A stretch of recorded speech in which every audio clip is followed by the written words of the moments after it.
Hello, I'm Evangeline Bowie. Welcome to my park.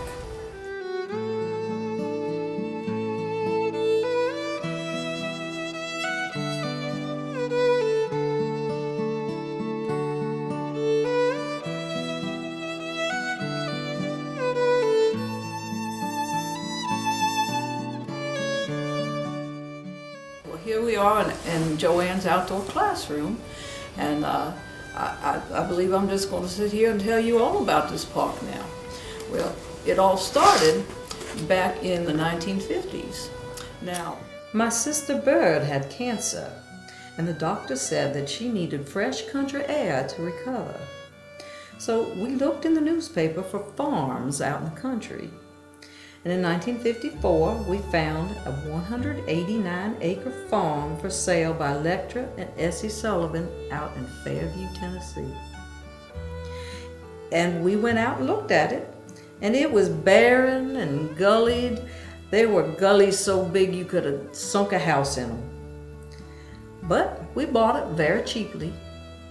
And when we showed it to our brother Walter, he was so disappointed with it. He said, "You need to sell it, even if you have to sell it at a loss." But we didn't sell it.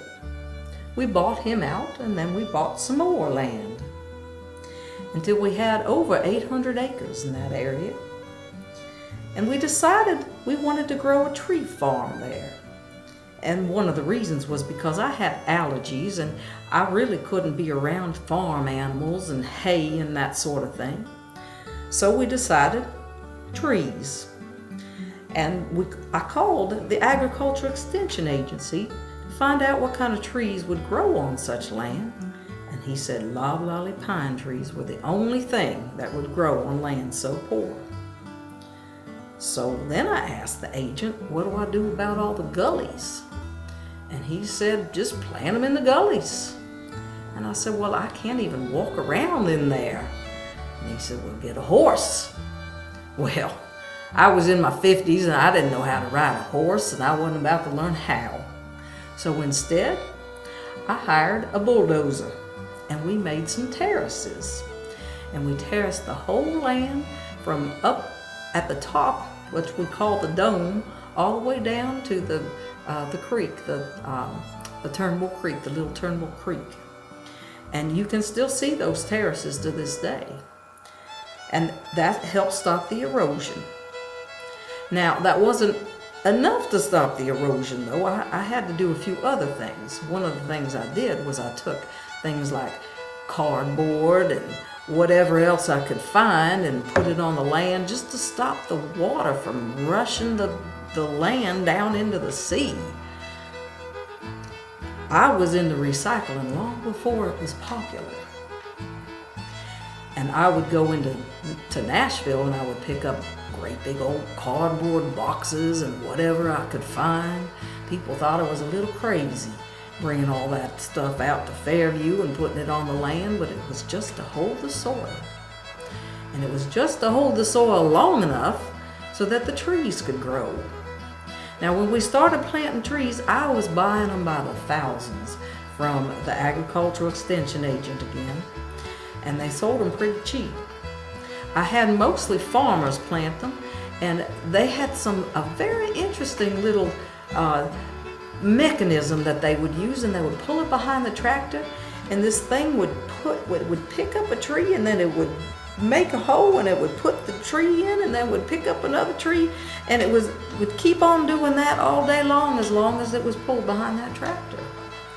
And now you can tell the trees that were planted that way because they're pretty close together and they're in a nice straight line. Now, some other places I had children plant those trees. Now, some of those children are still living here in Fairview. I would give them a bundle of, say, 25 trees and a quarter, a penny apiece to plant each tree. And they did. They planted a lot of them, but some of them they didn't plant. They just threw them in the ditch, and I'd find them the next day.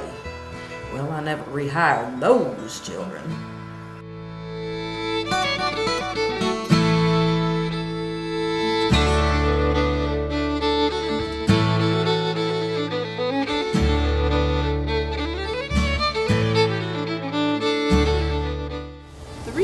have the trails here in Bowie Park is not because we wanted trails, we wanted fire roads. Now, back in the day, back in the 1970s, I believe it was, there were several fires back in here, and the fire chief at the time, John Stark, told me, you need some fire roads so we can get the fire trucks back in there. So we built some nice wide roads, and people love them because they're so wide that you can walk down them without getting poison ivy or ticks or whatever. So come on back to the trails.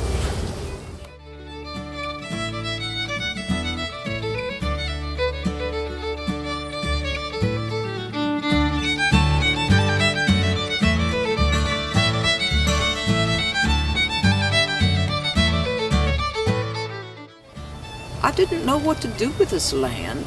I was the last of the Bowies, and I don't have any children, and my nearest relatives are way over in Virginia that I didn't really care about. So I talked to several people about taking it, and the only one that was interested in my trees was John Stark, and he was the mayor of Fairview at the time. And he encouraged me to deed the park to the city of Fairview, and so that's what I did in 1988. And then I left the rest of my estate, which was quite a bit of land, to the city of Fairview in order for them to have money to establish it as a park and build things like the nature center and that sort of thing.